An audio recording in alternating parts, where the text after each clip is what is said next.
moi, je vais simplement peut-être me présenter directement. Donc, moi, je suis un des fondateurs du projet Chamilo. Je dis un des parce que le projet, l'humain associatif, a été créé comme une collaboration de 7 personnes, je crois, en 2010. Mais c'était après que le projet Chamilo lui-même soit lancé. Donc, l'association elle-même a été créée un peu plus tard. Et l'objectif de l'association, c'est de protéger l'esprit logiciel libre du logiciel Chamilo et de diffuser partout dans le monde le fait que cette solution Chamilo existe et que elle est disponible pour tous, dans le but d'améliorer la disponibilité d'une éducation de qualité partout dans le monde. Voilà, ça c'est l'objectif officiel de l'association, donc améliorer la disponibilité d'une éducation de qualité partout dans le monde.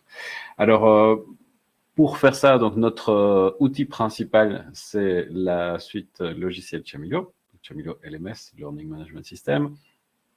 Et vous avez déjà eu quelques présentations aujourd'hui à ce sujet-là.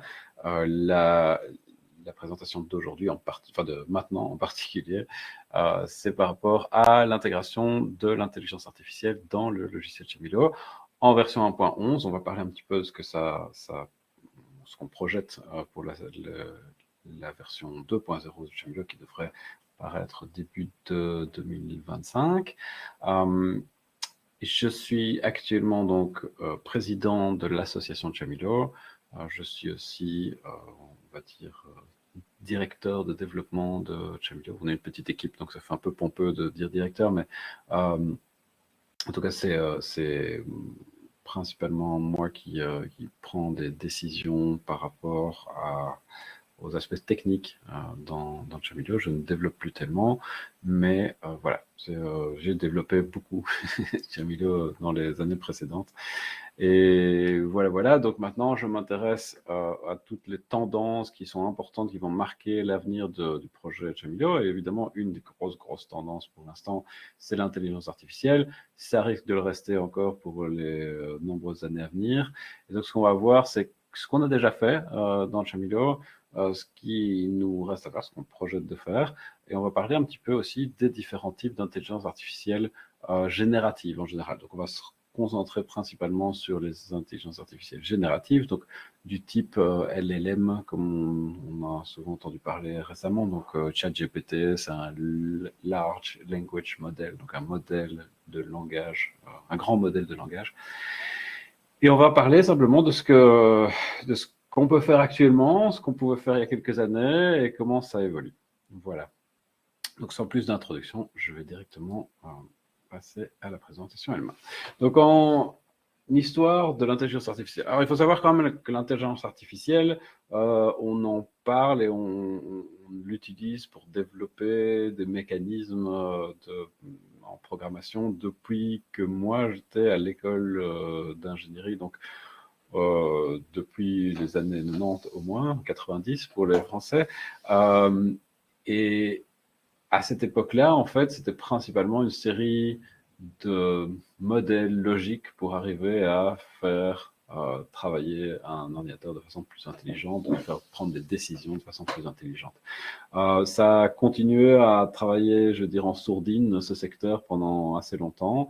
Et en 2021, on arrive à des premiers outils relativement bluffants.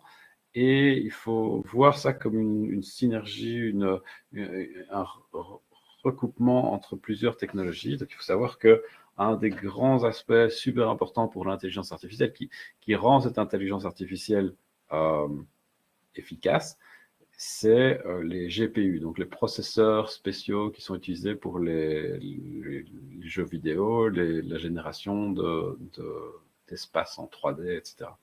Et pourquoi c'est le cas? Parce qu'en fait, l'intelligence artificielle, au final, c'est quoi? C'est donner à un ordinateur pas un ou deux ou trois paramètres pour qu'il puisse prendre une décision, mais lui donner des milliers ou des dizaines de milliers ou des centaines de milliers ou des millions de paramètres pour qu'il puisse prendre une décision. Et pour que ce genre de mécanisme fonctionne, les paramètres en question sont traités comme des vecteurs. Donc, pour ceux qui ont fait un peu de géométrie 3D à l'école en général, quand on représente n'importe quelle forme en 3D, on a 3 dimensions, c'est X, Y et Z. Si on considère qu'il y a plus de dimensions, généralement quand on parle de 4 dimensions, c'est qu'il peut y avoir par exemple un aspect temps rajouté aux 3 dimensions, ou un aspect, je sais pas, odeur, si on parle d'un espace 3D où on veut rajouter un sens en fait à la perception qu'on a. Et donc, quand on rajoute des dimensions, on rajoute des paramètres, d'accord? Paramètres, c'est égal à dimension dans la logique de l'intelligence artificielle. Et donc, si on veut traiter des milliers de dimensions, ou des dizaines, ou des centaines, ou des millions de dimensions, on va utiliser des vecteurs, et on va dire qu'au lieu d'être une forme en 3 dimensions, on va avoir une forme en 10 millions de dimensions. Alors, c'est évidemment impossible à conceptualiser mentalement, comme une image, quoi. Par contre, les ordinateurs font ça très bien. Donc, ce qu'ils font, c'est qu'ils font des rapprochements. Ils disent, OK, bah, si on avait un cube en 3D, de quel côté du cube on tomberait si on demandait à l'intelligence artificielle de nous dire, de nous trouver un élément qui ressemble plutôt à un coin et qui est plutôt dans le haut et dans le fond. D'accord? Donc, quelle espèce de partie de l'espace 3D l'ordinateur nous répondrait à ce moment-là? Ben, on lui a donné 3 paramètres vagues et on lui demande de trouver la meilleure correspondance. Donc, lui va peut-être trouver plusieurs correspondances, mais il va nous donner en fait un point dans cet espace 3D ou un ensemble de points dans cet espace 3D qui correspondent plus ou moins. Et c'est exactement ce que va faire une intelligence artificielle avec 10 millions de dimensions. Elle va essayer de nous trouver un point qui se retrouve qui correspond à ce que nous, on lui a demandé. Pour pouvoir faire ça, cet espace à 1 million de dimensions va avoir besoin de s'entraîner, en fait, sur une réalité, sur une quantité de données. Il va avoir besoin de plein d'informations et pouvoir associer ces informations et les placer initialement comme sur une carte en 3 dimensions, enfin en 10 millions de dimensions. Il va essayer de placer des réponses. D'accord? Et quand on va lui envoyer je sais pas moi, on va lui envoyer 1000 paramètres, il va avec ces 1000 paramètres essayer de trouver un point qui correspond dans notre espace à 10 millions de dimensions. Et donc voilà, l'intelligence artificielle, ça fonctionne comme ça, et pour pouvoir gérer des vecteurs, il faut des processeurs spéciaux, donc des processeurs qui arrivent à gérer justement des espaces. Et ces processeurs, ce sont les GPU, donc les Graphical Processing Units, les processeurs qui aident à faire des jeux en 3D, etc. Et donc c'est super important que cette technologie-là ait été mature pour pouvoir commencer à faire de l'intelligence artificielle. C'est-à-dire qu'avec des processeurs normaux, malheureusement, on n'arrive pas à 1/1000e de la puissance qu'on arrive à avoir, de l'efficacité qu'on arrive à avoir avec des processeurs graphiques. Et ces processeurs graphiques, du coup, sont beaucoup plus puissants et arrivent à nous donner des résultats beaucoup plus intéressants, tant pour l'entraînement de ces modèles, donc on parle d'entraînement et puis on parle d'inférence pour retrouver les résultats. L'entraînement, c'est préparer cette carte, d'accord? On injecte un maximum de données, et puis l'inférence, c'est retrouver une solution, une réponse parmi toutes ces données en donnant une série de paramètres. Les GPU, ça fonctionne dans les 2 cas super efficacement. Et donc, il a fallu que ces GPU deviennent matures, ces technologies deviennent matures pour donner naissance à des modèles d'intelligence artificielle qui deviennent enfin, après presque 30 ans, utiles pour l'humain. Voilà. Et donc, on retrouve en 2021 ce premier genre de choses qui est... le premier qu'on voit dans la presse, c'est Deepfake. Deepfake, c'est une solution où on voit qu'il commence à y avoir des remplacements de figures de visages dans les vidéos. D'accord? Donc, c'est un mécanisme qui permet, avec un ordinateur suffisamment entraîné, de remplacer, par exemple, une personne qui parle par la tête de quelqu'un d'autre, enfin, dans une vidéo, par la tête de quelqu'un d'autre, la voix de quelqu'un d'autre, etc. Et ça fait un peu de bruit dans la presse, soit parce que ça remplace des personnes politiques dans des grands discours, soit parce que ça remplace des acteurs, des figures d'acteurs porno dans des vidéos pornographiques par des acteurs connus, des choses comme ça. Ça, évidemment, la presse en raffole. Et donc, deepfake, c'est un des premiers exemples de technologie d'intelligence artificielle qui commence à avoir un effet, un résultat intéressant qui commence à se faire poser des questions aux gens quoi, par rapport à la puissance de l'intelligence artificielle. Jusque-là, c'était plus de l'ordre des romans de science-fiction, etc., de parler d'intelligence artificielle. On retrouve aussi reCAPTCHA. Alors reCAPTCHA, c'est donc le truc, CAPTCHA, c'est le système qui permet de s'assurer qu'on est humain en demandant de reconnaître parmi 9 images, les images qui représentent des motos, ou des ponts, des rivières, ou des panneaux de signalisation, etc. Et en fait, ce reCAPTCHA, qu'est-ce que ça fait? Ça entraîne un modèle. C'est-à-dire que nous, on répond évidemment en tant qu'humain pour voir si le système reconnaît qu'effectivement on arrive à reconnaître les images, etc. Mais il y a une espèce de retour à ça. C'est-à-dire que chaque fois qu'un humain répond à une de ces questions, ça entraîne le modèle reCAPTCHA qui lui-même arrive à de mieux en mieux reconnaître des images. Donc, si on lui demande de reconnaître des chats entre 9 images, si on met des images de chiens, etc., le modèle va petit à petit, au travers du fait que les humains passent ce test, il va faire statistiquement, il va dire, OK, cette image-là, elle a plus de probabilité d'être effectivement un chat.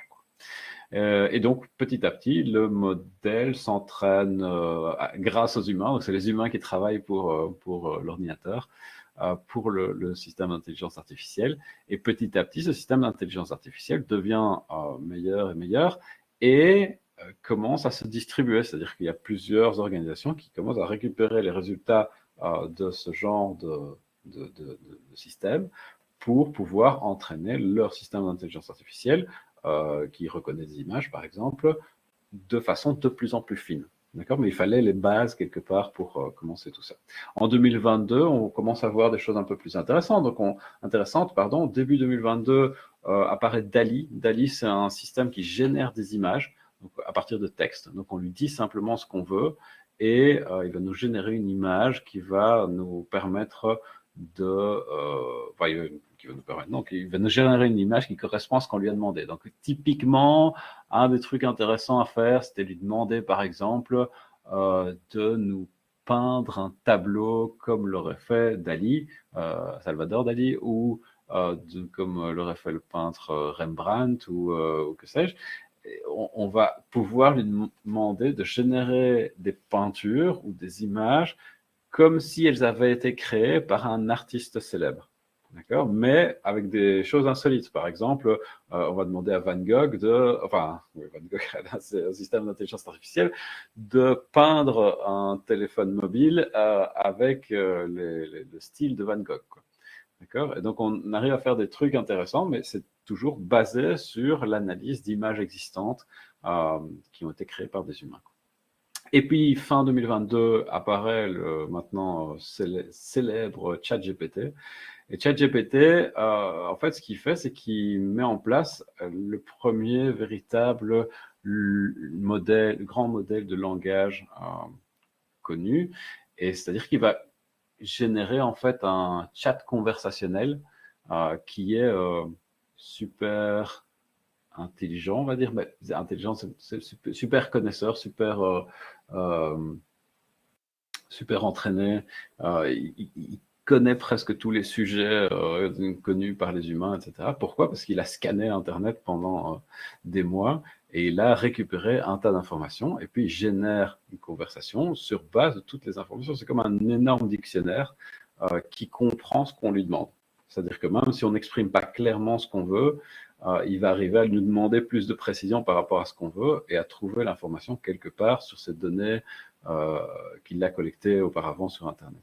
Alors c'est assez particulier puisque ChatGPT à ce moment-là est fait par une association qui s'appelle OpenAI, qui elle est une association sans but lucratif initialement. Alors il y a toute une série de scandales qui s'en sont suivis là, puisque maintenant ils sont en train d'essayer de transformer cette association sans but lucratif en entreprise à but lucratif.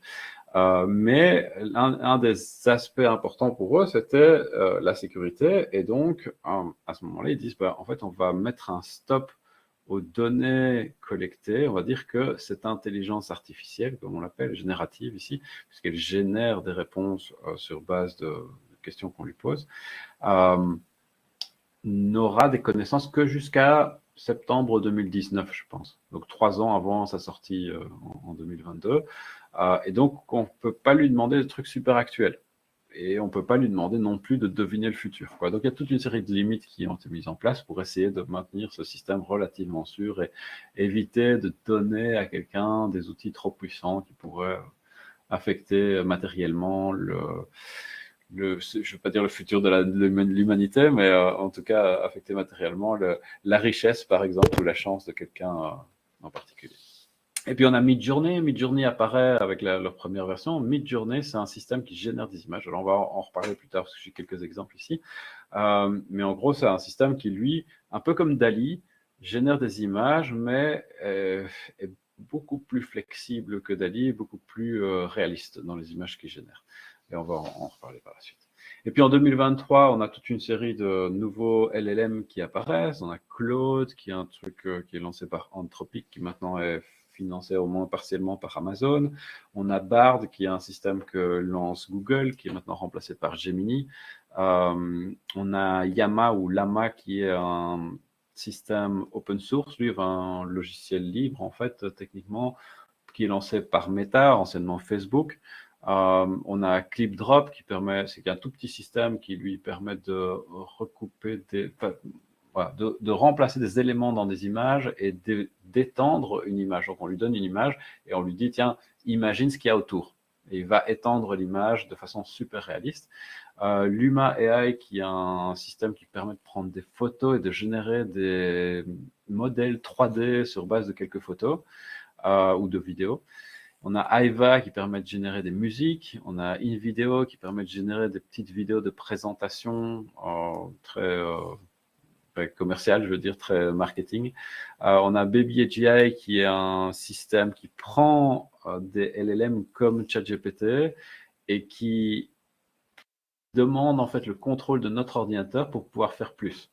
D'accord. Et donc ça commence à poser des problèmes plus éthiques à ce niveau-là. Voilà, on n'en reparlera pas ici parce qu'on n'a pas le temps d'aller trop dans les détails pendant cette présentation, mais en tout cas, on voit qu'il y a beaucoup de domaines intéressants dans le domaine des intelligences artificielles génératives. Et pour reprendre l'état d'il y a quelques jours, donc maintenant on a Claude 3, donc la version 3 de ce Claude qui est sorti en 2023 de Anthropic.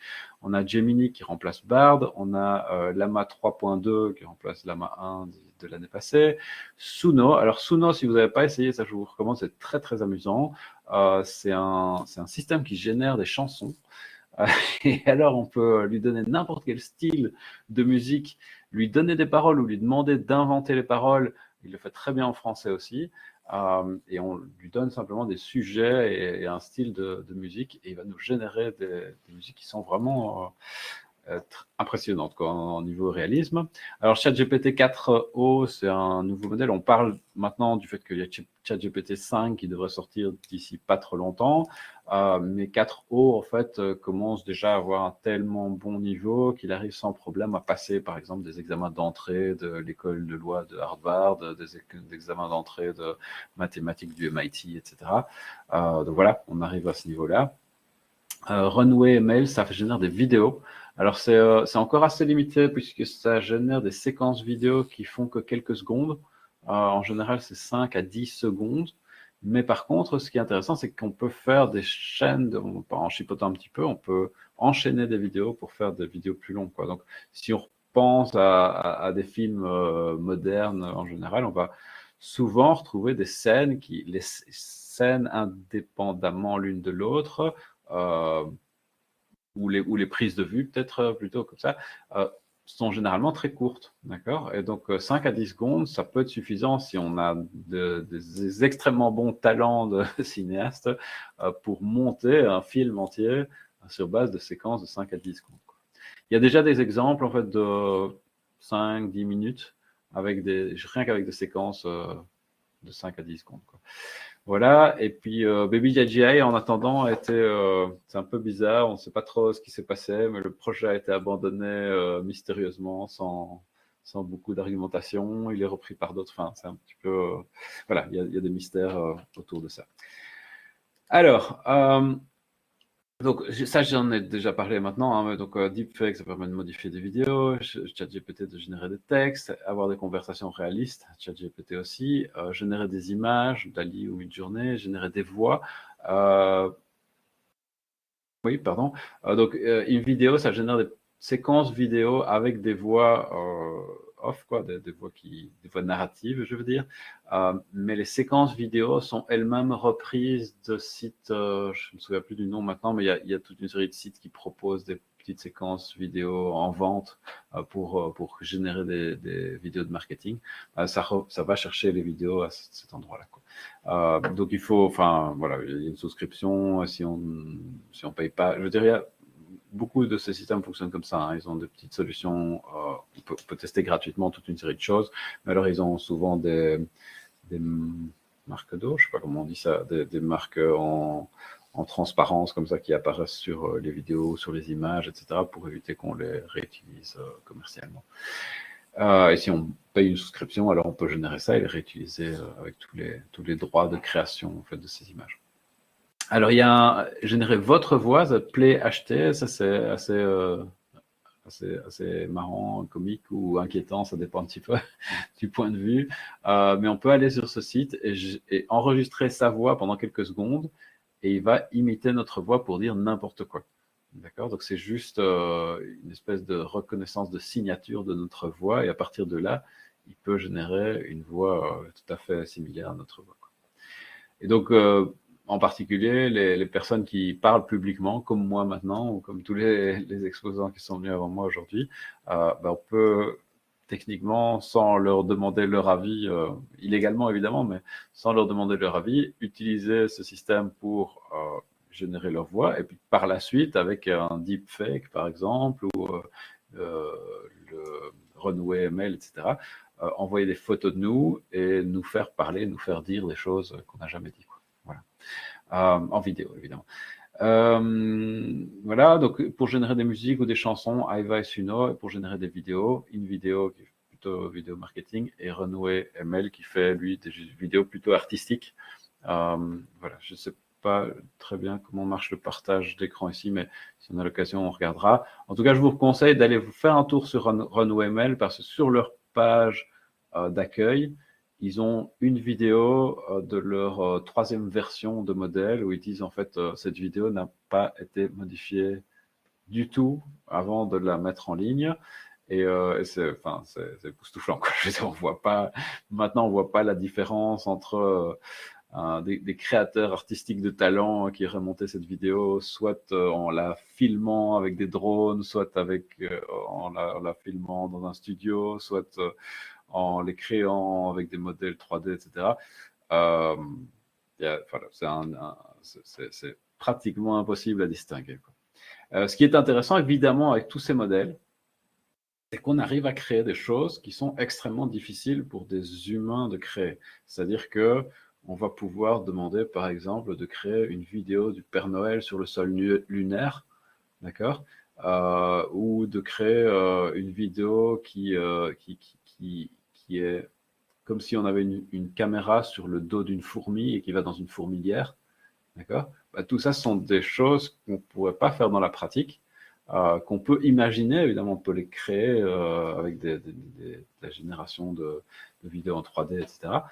Mais voilà, il faut faire un travail immense pour les faire. Et ces systèmes-ci, c'est vraiment, on leur donne une inspiration et ils créent quelque chose de tout à fait impressionnant sur base simplement de commandes textuelles ou d'images d'inspiration. Voilà. Donc, quelques exemples. Ça, c'est juste des exemples en passant. Ce sont des exemples de 2023, donc il y a moyen de faire mieux pour l'instant. Mais donc ici, c'est Midjourney. On lui demande de créer les personnages de... Je sais pas si je peux peut-être les personnages de Star Wars, mais dans un style de 1920, je crois, voilà. Donc on voit un petit peu le type de choses qu'il peut faire, ou de nous créer un Harry Potter super musclé. Donc, enfin, avec Radcliffe. Pardon, je sais pas comment je peux... Ah voilà, dézoomer ici. Tic. Voilà. Ou alors, on peut lui demander de générer un lion qui joue de la guitare, enfin un lion anthropomorphique, donc avec une forme humaine, qui joue de la guitare, ou un... C'est quoi, c'est un céleri ou un poireau ici avec des muscles. Tout ça, il a généré en quelques secondes, juste sur base du petit texte qui est là, quoi. Évidemment, demander à un graphiste de nous faire ça, ça va prendre facilement une journée ou une demi-journée en tout cas pour chacun des dessins, sans parler du coloriage par la suite. Voilà. Et ici, c'est quelques secondes pour le faire. Si on lui demande de générer une carte d'une ville dans un jeu en 3D isométrique, par exemple, le générer, c'est quoi ici une peinture à l'huile d'un bébé, simplement, on lui laisse imaginer le reste. Voilà, tout ça, c'est des choses qui sont créées en quelques secondes. Alors ici, voilà, ChatGPT, c'est un exemple maintenant dans la dernière version. Est-ce que tu pourrais créer un exemple de mail pour informer quelqu'un que sa demande a été reçue et que le produit lui sera envoyé sous peu? Voilà, confirmation de réception de votre demande. Bonjour, nous vous remercions pour votre récente demande concernant le produit, blablabla, etc. Donc, il génère le mail, mais on peut aussi aller faire des trucs un peu plus originaux, comme écrire un poème flatteur sur une personne avec un très long nez. Je me suis un peu inspiré de Cyrano de Bergerac, là, mais pour la question. Mais voilà, ici, on a un poème qui a été rédigé par le système qui a été fait aux États-Unis, hein, donc ils l'ont entraîné sur du texte francophone aussi, mais voilà, c'est pas que ça a été fait par des ingénieurs français francophones pour pouvoir atteindre ce niveau-là. Et ici, si on regarde, enfin, c'est très rare maintenant de trouver une erreur de français quoi dans le texte. Alors peut-être que l'originalité est à discuter, mais en général, ça donne de très bons résultats et ça nous permet peut-être pas d'utiliser ça tel quel, mais en tout cas d'avoir une très bonne base pour faire quelque chose de mieux, quoi, si on s'en sent capable.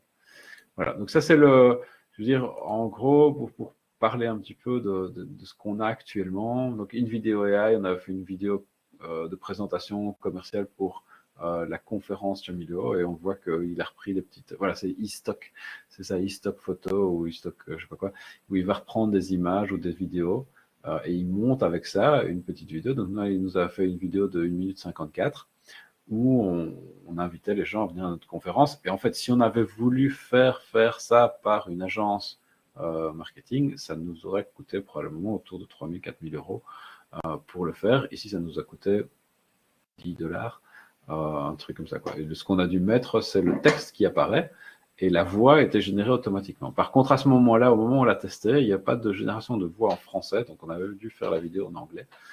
Mais voilà, ce sont des choses qui évoluent très vite, quoi.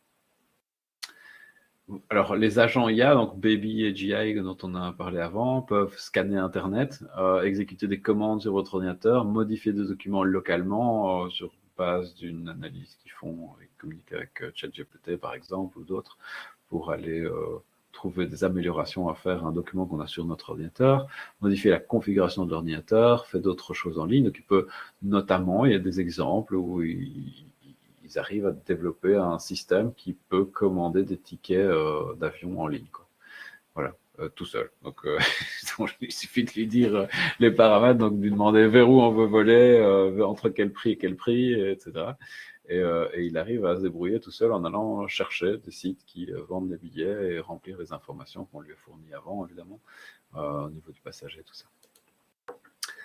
Alors, pour revenir sur Chamillot, donc, qu'est-ce que nous, on a fait? Ça aurait l'air très peu maintenant avec tous les exemples dont j'ai parlé, mais ce qu'on a fait en 2023 et qu'on a continué à améliorer en 2024, c'est en gros deux éléments importants, la génération de questions et la génération de parcours d'apprentissage, ou Learning Path en anglais. Alors, qu'est-ce que c'est ça exactement? En fait, ce qu'on fait, c'est qu'au sein de Chamillot, alors je vais reprendre un portail que j'ai ici pour le partager. On va simplement connecter le plugin.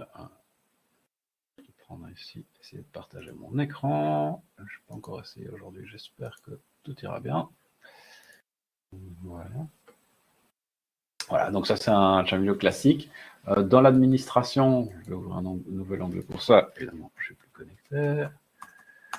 Hop, voilà. Dans l'administration, dans plugin, on va retrouver un plugin qui s'appelle Assistant IA, Assistant d'intelligence artificielle. Et quand on va le configurer, on va retrouver en fait dans ce plugin on va activer le plugin, on va lui dire on veut se connecter à OpenAI qui est un des fournisseurs disponibles. On a cette clé API ici, on l'active dans les parcours, on l'active dans les exercices et on met une limite à la consommation qu'on peut faire par enseignant sur le système et par mois. C'est-à-dire que passer cette limite, il ne pourra plus utiliser l'IA parce que simplement ça peut arriver à coûter cher si on a des gens qui s'amusent beaucoup avec ce genre de système. Voilà. Alors, qu'est-ce que ça fait après? Simplement, une fois qu'on a activé ce plugin, on peut retourner dans les exercices de Chemilio, ici, et alors, dans les exercices, on va retrouver donc sur la page de l'importation d'exercices en Icon, parce qu'on utilise le format Icon pour ça, il faut savoir que ça se trouve là, on va retrouver une option à la fin de la page qui dit « Générateur de questions par IA ». Voilà. Donc là, je me suis laissé inspirer par Rudy, là ce matin, je faisais des petits tests. Rudy qui me parlait de l'entraînement des astronautes par l'agence spatiale européenne. Donc on va lui donner un sujet, on va lui dire simplement de nous parler, enfin nous poser des questions sur l'entraînement des astronautes par l'ESA. Voilà. On lui dit simplement, voilà, génère-moi 20 questions en réponse multiple. C'est le seul type qui est disponible pour l'instant. Voilà, donc je lui envoie la demande. Et ce qu'il va faire, en fait, c'est qu'il va me prendre quelques secondes pour générer, ça peut aller jusqu'à 1 minute éventuellement, mais il faut savoir quand même que générer une question pour des spécialistes dans la génération de questions pour des examens du type d'examens nécessaires pour monter dans la fonction publique, par exemple, ou pour entrer dans la fonction publique, cette personne-là estime que pour faire une bonne question dans un ensemble de questions et que les questions soient nivelées, c'est-à-dire que ce soit uniformisé en termes de difficulté, il faut compter que pour un examen d'une centaine de questions, il faut environ 2 heures par question. D'accord ? Ça veut dire que ici, bon, c'est déjà généré. On a généré 20 questions. Alors, je vais retirer les numéros, je vais expliquer pourquoi après. On a généré 20 questions sur base d'un sujet. On lui a simplement donné un sujet. Il nous a généré ces 20 questions-là. Et ces 20 questions-là, en fait, on va pouvoir les importer directement sur notre plateforme. Alors, ici, en fait, donc il y a parfois des répétitions dans les questions. Ça dépend un petit peu du sujet, de ce qui est connu sur ce sujet en question.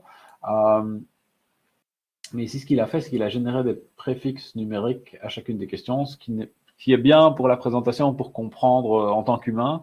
Mais en fait, le problème, c'est que si on l'importe tel quel, il va nous mettre ces numéros au devant des questions et ça va nous empêcher par la suite de réordonner les questions de façon différente si on veut.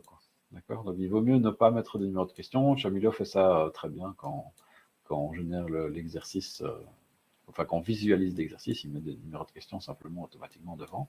On n'a pas besoin de générer ces numéros de questions. Alors, qu'est-ce qu'on retrouve ici dans ces questions? On a un format spécial, c'est pour ça que ça se retrouve sur la page ici où on dit importation icon, parce qu'en fait, ça utilise le format icon qui est un format texte très simple, comme l'exemple qui est mis ici. Ceci est le texte de la question. A, réponse 1, B, réponse 2, C, réponse 3, réponse B. D'accord? Ça, c'est le format super simple pour générer des questions à choix multiples. Enfin, à choix multiples, mais réponses uniques. Et donc, ce qu'il va faire, c'est qu'il va nous générer des questions, il va nous donner des propositions, puis il va nous dire quelle est la réponse correcte, et puis il va nous donner une explication. D'accord?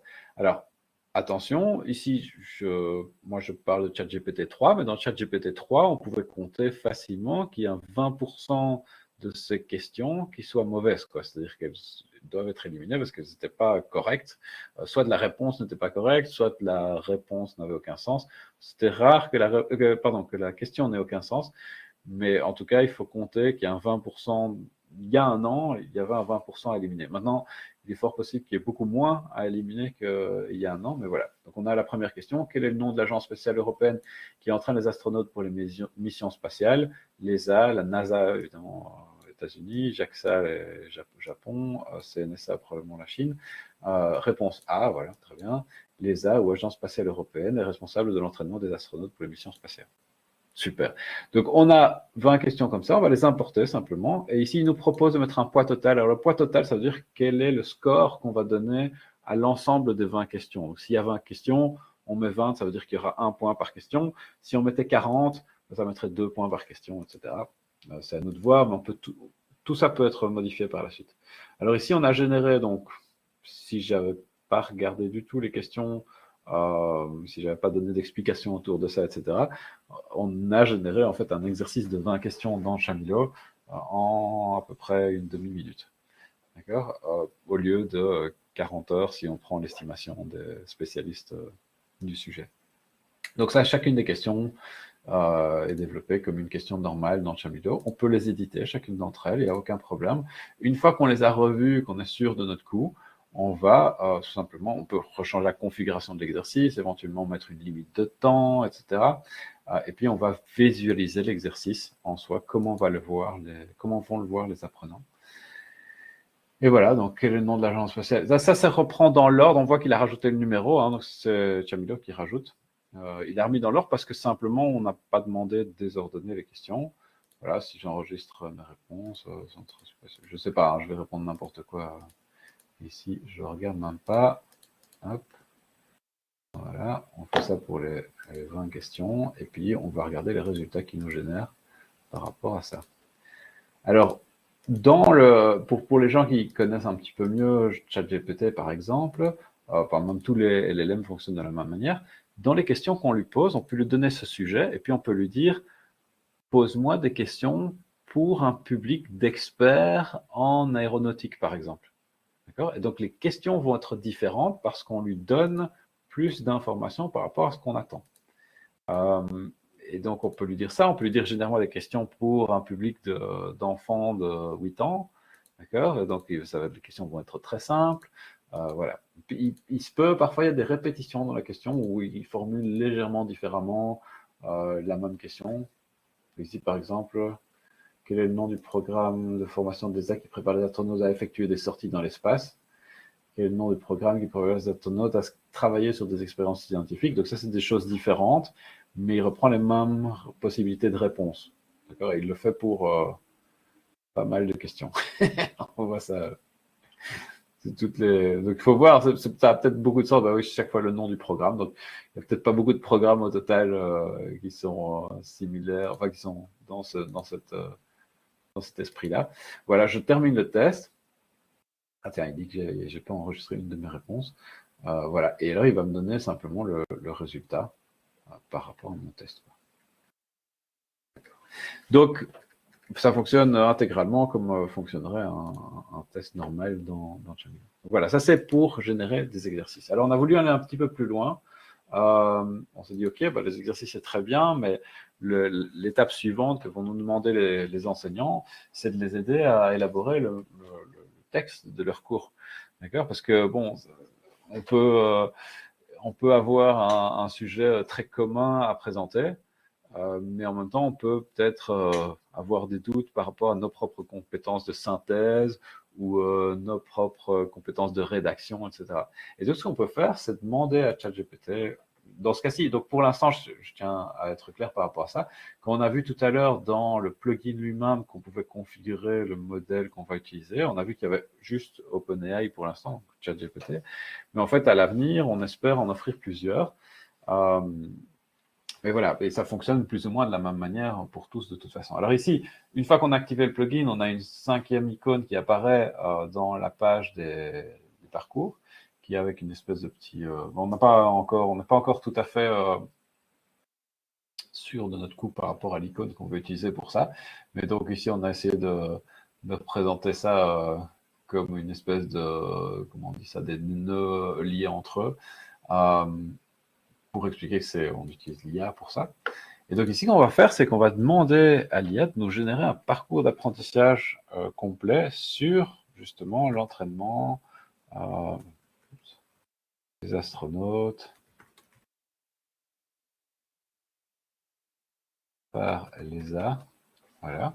C'est le sujet. Donc, il va aussi utiliser ça comme titre, mais on pourrait lui donner nous beaucoup plus de détails et puis simplement modifier le titre pour ne pas lui dire ici on va dire orienter vers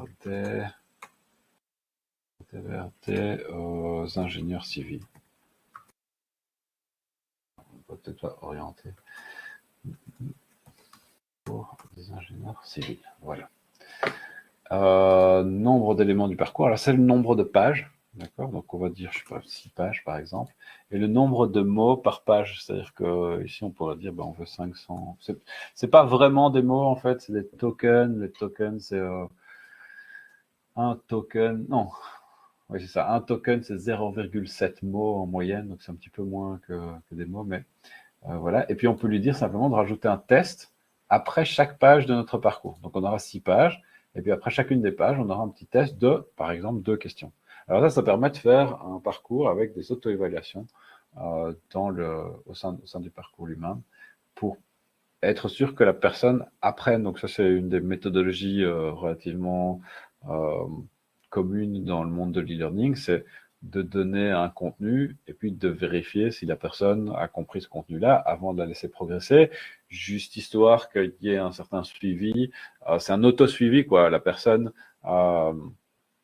peut elle-même s'évaluer et voir si elle a compris sur base du résultat qu'elle obtient à ce petit test de 2 questions. Voilà. Donc on va le faire.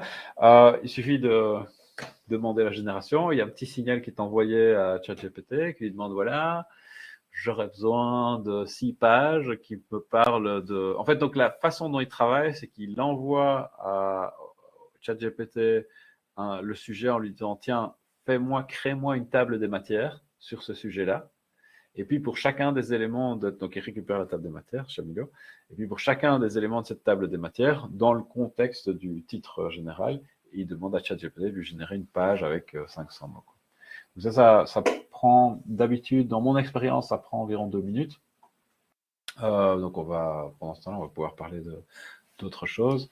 Je vais peut-être reprendre ici. Je vais arrêter le partage de l'écran, mais je vais revenir après une fois qu'il aura terminé. Je vais revenir dessus une fois qu'il aura terminé. Je le vois sur mon autre page ici, enfin sur mon autre écran. Donc ce que ça va nous permettre de faire, c'est de générer ce parcours. On va le voir après. Alors en attendant, je vais peut-être en profiter pour répondre à la question de Philippe dans le chat en attendant. Donc Philippe, Mistral, en fait, pour l'instant, il y a ah ben voilà, il a terminé la génération. Il y a tout un questionnement par rapport à ce qui se passe exactement chez Mistral, puisque c'est un effort français en fait au départ, et c'est pas très clair en fait quel est le modèle de gouvernance actuel au sein de Mistral et comment est-ce qu'ils vont terminer, puisqu'il y a eu apparemment différentes offres de grandes organisations de les racheter. Et voilà, c'est un petit peu mystérieux pour l'instant autour de ça. C'est pas, on dirait que les espoirs fondés sur leurs objectifs, etc., au départ, ne sont pas super suivis. Je dirais qu'il faut attendre, de toute façon, pour voir ce qui se passe avec Mistral. Le problème essentiel pour tous ces systèmes, en fait, c'est qu'il faut un investissement massif au départ, puisqu'il faut générer, en fait, des centres de données entiers de processeurs, GPU, etc., pour arriver à lutter à un niveau suffisant contre ChatGPT, Anthropic, Meta, Google et maintenant X ou l'ancien Twitter qui fait son XAI qui arrive aussi à un bon niveau. Tous ces gens-là ont acheté pas des dizaines de processeurs, mais des dizaines de milliers de processeurs. Ces processeurs sont en haute demande, donc ils coûtent très cher. Et pour l'instant, on parle beaucoup d'un processeur de NVIDIA qui s'appelle le H100. Et le H100, un processeur coûte $30 000. Et on parle de centres de données de dizaines de milliers, littéralement au pluriel, de processeurs comme ça. Donc c'est ce genre de taille d'investissement qu'il faut considérer pour arriver à offrir un système d'intelligence artificielle du niveau de ChatGPT actuellement. Voilà. Donc c'est important à savoir. Et un des problèmes de l'Europe à ce niveau-là, c'est que l'Europe elle-même n'est pas habituée à ce genre d'investissement dans les technologies, en tout cas dans les technologies informatiques. Et du coup, bah, il y a tout un environnement à développer autour de ça pour arriver à être compétitif. D'autant que l'Europe veut absolument rendre ses intelligences artificielles éthiques et fiables, ce qui rajoute en fait un niveau de complexité à l'entraînement de ces modèles, quoi. Donc ça veut dire un niveau de coût considérable aussi. Voilà. Alors, donc le parcours d'apprentissage généré, ici on le voit. Hein, donc il a généré un titre qui est super long, évidemment, enfin qui est long puisque je lui ai donné tous les détails ici. Ça, je vais aller l'éditer. Je vais simplement dire entraînement. Voilà, on efface ce qui vient après. Voilà. Et puis on va regarder qu'est-ce que ça donne. Donc on va directement passer. Alors parfois, avant, dans la version 3, il donnait des mauvais formats pour les questions. Parfois, de nouveau, je dis. Et du coup, ça cassait un petit peu les exercices. Je ne sais pas si c'est le cas ici. Bon, ça va. On peut démarrer le test. Bien appuyer, ok. Voilà, tic, tic, tic, tic.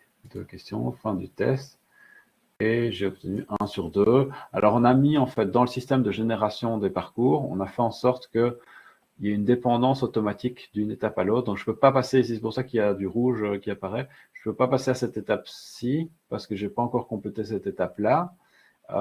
Cette étape-là, c'est du texte, donc il n'y a pas de problème. Je peux juste regarder, j'ai tout le texte qui apparaît ici. Et je peux passer à l'élément suivant. Par contre, ici, cet élément-ci, c'est un exercice. Et donc, il va falloir le compléter et le passer avec plus de 50% de score pour pouvoir débloquer l'étape suivante. Si je ne fais pas ça, il va falloir que je repasse ce test encore une fois. Alors, avec 2 questions, c'est facile hein, de comprendre où on s'est trompé et d'aller par la suite les corriger. Mais voilà, ça permet en tout cas à l'apprenant, au moment de faire le test, de se rendre compte s'il a bien compris le sujet qui venait juste avant. Voilà, donc ça, c'est le type de document qu'on génère.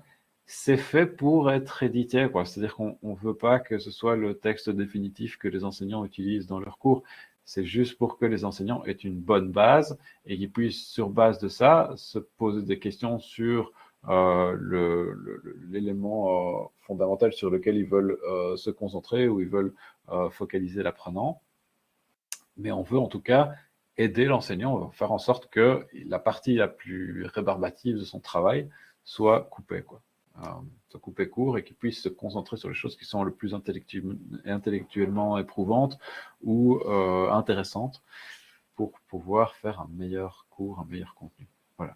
Et donc tout ça, ça génère en fait un parcours entier. Je ne vais pas le passer au total, mais enfin je ne vais pas repasser au travers de tout, mais ici, la dernière étape s'appelle conclusion. En fait, c'est pas vraiment une conclusion, c'est une page spéciale des parcours de Chamilo. Si on édite un parcours dans Chamilo, on voit ça ici. Donc, c'est la page avec le petit drapeau de genre fin de circuit en Formule 1, qui permet en fait de donner directement accès à un certificat ou à une compétence qui sont générées par Chamilo par ailleurs. Ça demande un petit peu plus de configuration, ça, pour arriver à faire quelque chose de joli à ce niveau-là. Mais donc ici, il faut juste savoir qu'on a le parcours, on pourrait générer dans l'outil un cahier de notes ici, un certificat qui se base sur ce parcours-là pour déterminer si l'apprenant a droit à son certificat ou pas. Et à ce moment-là, l'apprenant qui terminerait son parcours aurait directement accès au certificat en fin de parcours. Voilà. Donc, il nous reste à faire le certificat, c'est le travail de l'enseignant. Mais en tout cas, on a un parcours de base, des contenus qui sont déjà générés pour un montant modique. Hein. Donc, ici, pour donner une idée, c'est une souscription ChatGPT payante qu'on a, mais pour générer ce qu'on vient de générer aujourd'hui, ça revient à moins de $1. Quoi. Voilà. Donc, il faut juste voir qu'on est quand je dis moins de $1, c'est probablement moins d'un demi-dollar, mais ça coûte pas cher, quoi, par rapport au travail humain de le faire. Par contre, les institutions, c'est les institutions qui vont gérer cette souscription et qui devraient déterminer l'investissement qu'elles veulent y faire. Si elles ont beaucoup d'enseignants, est-ce qu'elles considèrent que c'est effectivement bénéfique que les enseignants réduisent leur temps de travail sur la création du contenu pour pouvoir se concentrer, et est-ce qu'ils font confiance aux enseignants pour que ces enseignants qui ont réduit leur travail dans la création de contenu réutilisent ce gain de temps pour améliorer réellement le contenu, quoi. Voilà. Donc ça, c'est une question plus philosophique qu'il faudra poser aux institutions elles-mêmes, qu'il faudra voir si elles montent dans le bateau de l'utilisation des moteurs de génération intelligente de contenu. Voilà. Voilà. Alors, je reprends ma présentation maintenant. Donc ça, c'est ce qui existe dans Chamilo à l'heure actuelle. Il n'y a rien de spécial à faire. Il faut aller dans l'administration, il faut aller dans les plugins, il faut activer le plugin d'assistant IA. C'est juste cocher la petite case qui est ici. Une fois que c'est fait, on clique sur configurer pour configurer les accès qu'on a à ChatGPT. ChatGPT, c'est créer un compte sur ChatGPT pour utiliser l'API, ça s'appelle. Il va nous donner cette clé qu'on utilise ici. Et cette clé qu'on utilise ici, on va la recoller simplement dans l'API, activer ici, et c'est terminé, quoi. Le système, il fonctionne. Enfin, tout ce qu'on a montré aujourd'hui, c'est sur base de cette petite modification-ci. Voilà. Je vais reprendre la présentation pour terminer. Alors, ça, c'est ce qui existe aujourd'hui pour Chamilo 2025. Donc, nous, on est évidemment, pour l'instant, et je crois que Nicolas l'aura mentionné dans sa présentation, très occupé sur la préparation de Chamilo 2. Et dans Chamilo 2, probablement pas la version 2.0, parce que la version 2.0 pour nous, c'est genre marquer la base d'une nouvelle génération. Et donc, on a énormément de travail juste pour faire un système qui est plus ou moins équivalent à Chamilo 1. Mais dès Chamilo 2.1, par exemple, on aura des ajouts. Donc, les ajouts seront probablement pas tous directement, mais on veut permettre à l'intégration avec un système d'intelligence générative d'améliorer des documents. Donc, si on a, comme on a vu maintenant la génération des parcours, si on avait fait nos parcours nous-mêmes et que vous voulez dire, tiens, est-ce qu'il existe une façon de synthétiser le document que j'ai présenté là sans perdre son essence, sans perdre les détails importants, etc. On pourrait demander à ChatGPT ou un autre moteur LLM de nous analyser le texte et de nous générer une nouvelle version locale qu'on puisse évaluer, que nous, on puisse dire à ce moment-là, oui, je préfère cette version-là, je vais utiliser cette version-là, ou je préfère ce paragraphe dans cette version-là, etc. Donc ça, c'est le premier point. Proposer des commentaires et des scores pour les réponses ouvertes. Donc ça, c'est un autre facteur de coût assez important en temps pour les enseignants, c'est que quand il y a un test qui contient des réponses ouvertes, il faut les évaluer manuellement, quoi. Donc, il faut les lire attentivement, il faut donner un score, etc. On veut pouvoir proposer à l'enseignant d'évaluer la réponse de l'utilisateur qu'il a laissé sur un test, sur une question en particulier, et de demander à ces moteurs de nous évaluer en fait cette réponse et de nous justifier cette évaluation, quoi. Donc de nous donner des commentaires par rapport à pourquoi ils considèrent que cette réponse ouverte vaut 18 sur 20 plutôt que 8 sur 20. On aimerait bien avoir cette justification, et donc c'est une assistance de nouveau pour l'enseignant. Alors, certains vont dire oui, mais alors l'enseignant, il ne fait plus rien, l'étudiant, l'apprenant est évalué par une machine, etc. Il faut quand même se rappeler aussi que l'enseignant est souvent subjectif, et donc utiliser un outil qui va faire cette évaluation de façon neutre, sans savoir qui est l'apprenant, etc., c'est pas forcément négatif, quoi. C'est simplement essayer, nous, de gagner du temps, mais pour l'enseignant, mais ça peut avoir aussi, enfin, générer un gain de qualité dans les évaluations qui sont faites, quoi. Et un gain en égalité aussi. Alors, réviser les travaux des apprenants, ça c'est une étape un petit peu plus loin, puisque les travaux, ça peut être des documents assez longs. Ça peut être des thèses de doctorat, etc. Dans Chamilo, hein, mais donc on voudrait bien permettre à l'enseignant de se faire assister par un système qui va pouvoir analyser rapidement le texte et par exemple déterminer si des choses simples, quoi. Ça peut fonctionner pour la réponse ouverte et pour les travaux de la même manière, sauf que les travaux, c'est plus long. Mais une réponse ouverte, par exemple, on a parlé de ça il y a presque 10 ans maintenant pour Chamilo, et on l'a jamais implémenté parce que ça me paraissait un petit peu saugrenu. En fait, il y a des études scientifiques qui établissent que on peut valablement évaluer une réponse d'apprenant sur base de la présence de certains mots-clés dans sa réponse, ou de synonymes d'un certain mot-clé. Donc, même sans lire sa réponse, statistiquement, on peut générer un score sur base de la présence de certains mots-clés par rapport à la question qui a été posée. Voilà. Et donc, sur base de cette logique-là, techniquement, ici, on serait déjà à un niveau bien supérieur à ça, au niveau du détail, puisque les LM, en général, arrivent à analyser de façon très détaillée et très humaine, en fait, un texte. Voilà, et donc, niveau synonyme, référence humoristique, etc., un truc qu'un système, je veux dire, basé sur des mots-clés, simplement, ne pourrait pas faire, quoi.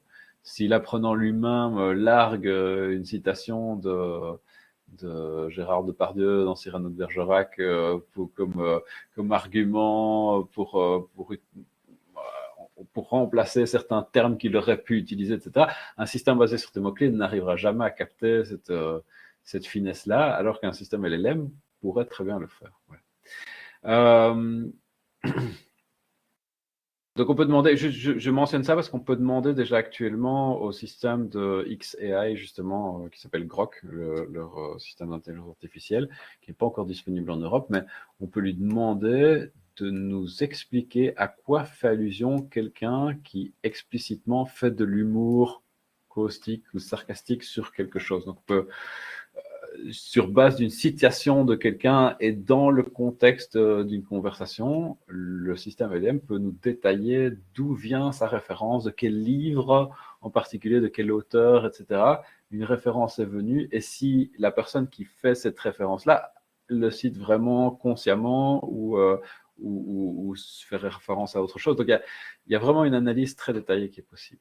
Alors, après ça, donc on a l'objectif de rajouter un chat conversationnel. Alors le chat conversationnel, c'est pas super utile dans la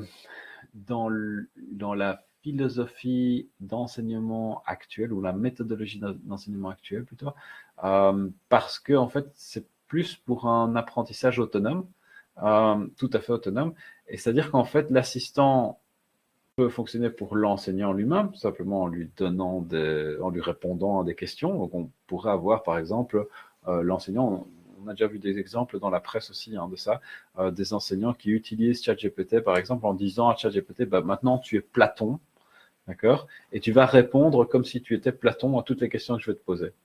Et en fait, le LLM se base sur la littérature au sujet de Platon et peut simuler la personne en elle-même, quoi. Donc, je pourrais parler avec quelqu'un qui est mort il y a, dire des bêtises, mais il y a en tout cas plus de 1000 ans, réussir je veux dire, arriver dans être dans son esprit, quoi, lui poser des questions et ce LLM va répondre comme s'il était cette personne-là, quoi. Donc, je pourrais parler à Charlemagne, quoi, par exemple. Voilà. Et donc, c'est l'assistant de l'enseignant à ce niveau-là peut l'aider à trouver des informations qui ne sont pas forcément faciles à trouver. Alors, il faudra toujours les valider, puisqu'on parle beaucoup d'hallucination ou maintenant de bullshitting des LLM, donc qui génèrent des fausses informations de façon très convaincante. D'accord, donc il faut toujours pouvoir vérifier. Il y a un moteur de LLM qui essaye spécifiquement de résoudre ce problème-là, qui s'appelle perplexity.ai, et qui est en fait un modèle qui génère des références à tout ce qu'il dit. Donc il utilise toujours des références trouvables sur Internet, des liens vers des sources pour justifier ce qu'il dit, pour être sûr qu'il ne l'invente pas, quoi. Donc ça, c'est la partie hallucination. Et c'est aussi ce qui génère ce 20% d'erreurs que je mentionnais avant par rapport aux générations de questions.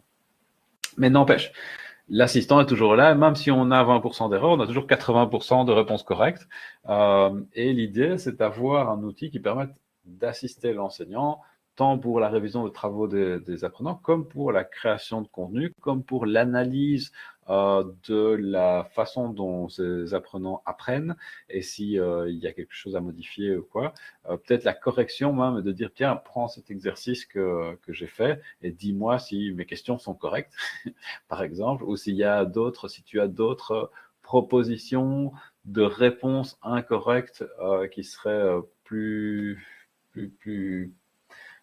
proches de la réponse correcte dans cette question à choix multiple, etc.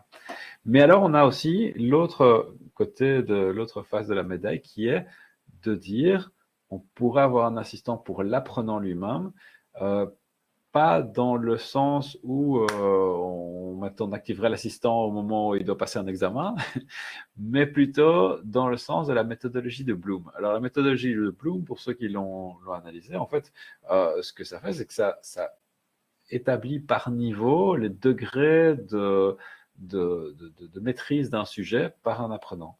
Et ces degrés de maîtrise de sujet par un apprenant, en fait, il ne peut les atteindre efficacement que s'il a un tuteur, s'il a quelqu'un qui lui répond à ses questions de façon rapide, chaque fois qu'il a des questions qui se posent, etc. D'avoir quelqu'un de disponible pour répondre à ces questions, c'est super efficace pour augmenter son niveau de compétence dans un certain sujet. Et donc, à partir d'un certain niveau de connaissance, en fait, il n'y a plus qu'avec l'aide d'un tuteur qu'on arrive réellement à évoluer rapidement. Et donc, pour ça, on pourrait utiliser un assistant IA qui nous aide en tant qu'apprenant dans notre apprentissage en disant, bah, ici j'ai ce sujet-là, bah, s'il y a des questions qui permettraient à l'apprenant de synthétiser cet apprentissage en disant, ah oui, mais tiens, je lis ça avec ça, est-ce que ça a du sens, etc. On aurait un potentiel d'augmentation de la qualité de l'enseignement ou de l'apprentissage qui est assez phénoménal. Voilà. Et alors, comme dernier point, c'est qu'on aimerait bien, pour ça, utiliser des LLM qui sont open source. C'est-à-dire que le problème, en fait, de tous ces systèmes, pour l'instant, excepté Llama, c'est que on est obligé d'envoyer ces informations vers un système extérieur qui est généralement hébergé aux États-Unis, à l'exception de Mistral peut-être, je ne suis même pas sûr. Et donc ça veut dire en fait transférer des données qui potentiellement contiennent des données personnelles, etc., vers un pays hors Union européenne, ce qui est problématique en général pour le RGPD notamment, mais qui peut aussi devenir une faiblesse, je veux dire, on ne maintient plus la souveraineté sur notre apprentissage, puisqu'on pourra avoir ces systèmes extérieurs, si bien entraînés qu'ils soient, pourraient très bien être influencés par les personnes qui l'élaborent pour pencher doucement la balance vers dans une certaine orientation pour nous influencer, etc. Si on base toute l'éducation de l'Europe, des jeunes ou même des adultes en Europe sur un système qui est hébergé dans un autre pays, ben on perd la souveraineté à ce niveau-là, la souveraineté sur l'information, sur l'apprentissage. Voilà. Et voilà, c'était presque tout juste 1 heure.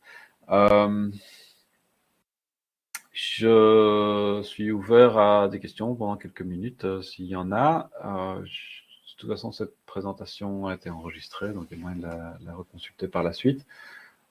Simplement, j'espère que ça vous a plu et on espère pouvoir vous donner tous ces outils à disposition bientôt dans le Chamilo 2.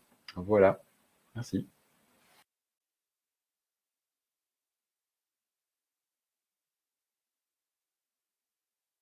Je ne sais pas si Rudy, tu veux conclure. C'est Nicolas, le maître de cérémonie. Ah, c'est Il Nicolas. fait ça mieux que moi. Nicolas. Et je voyais Laure qui écrivait quelque chose à la discussion, sinon qui n'est pas arrivé jusqu'au bout. Oui.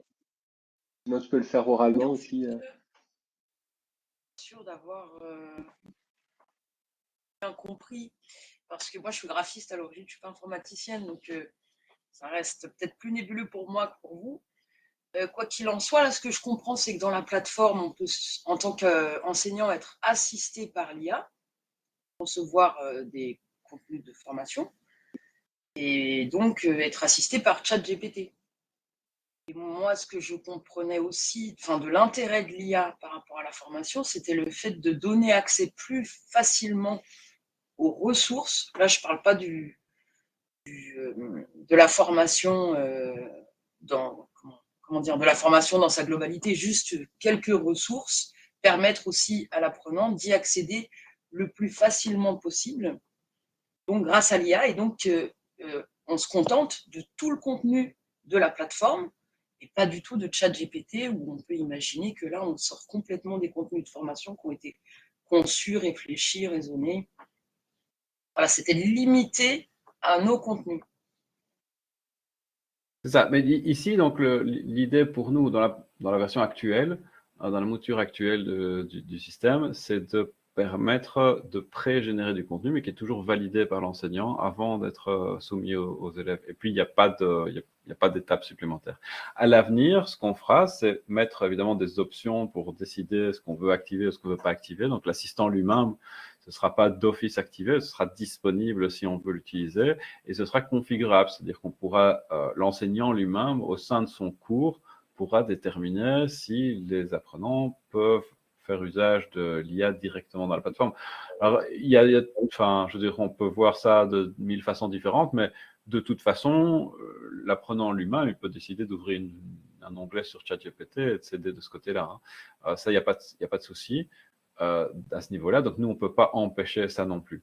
Mais par contre, ce qu'on peut faire, c'est faciliter cet accès et l'encadrer. C'est-à-dire que quand on va mettre un assistant d'IA dans un cours, par exemple, on peut demander au prof de configurer un contexte de base, c'est-à-dire que la communication qui va se faire par la suite avec ChatGPT de la part de tous les apprenants, dans le contexte de ce cours-là, va être limitée d'une certaine manière, préconfigurée par l'enseignant. C'est-à-dire que l'enseignant, par exemple, comme je disais tout à l'heure, on peut demander à ChatGPT d'agir comme Charlemagne, d'accord? Ben, en fait, on pourrait, on fera de toute façon, en fait, en sorte que l'enseignant lui-même puisse placer ce contexte. Donc, il puisse dire, tu peux répondre aux questions des apprenants dans ce cours, mais seulement comme si tu étais Charlemagne, par exemple, avec les informations dont tu disposais à l'époque,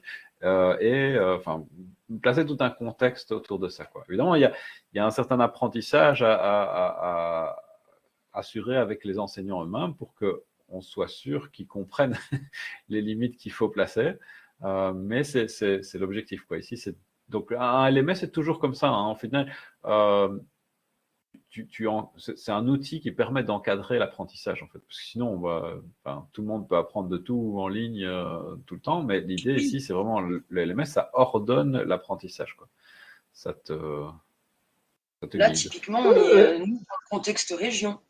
Dans le contexte région, l'apprentissage ne va pas être le même que dans un contexte plus global.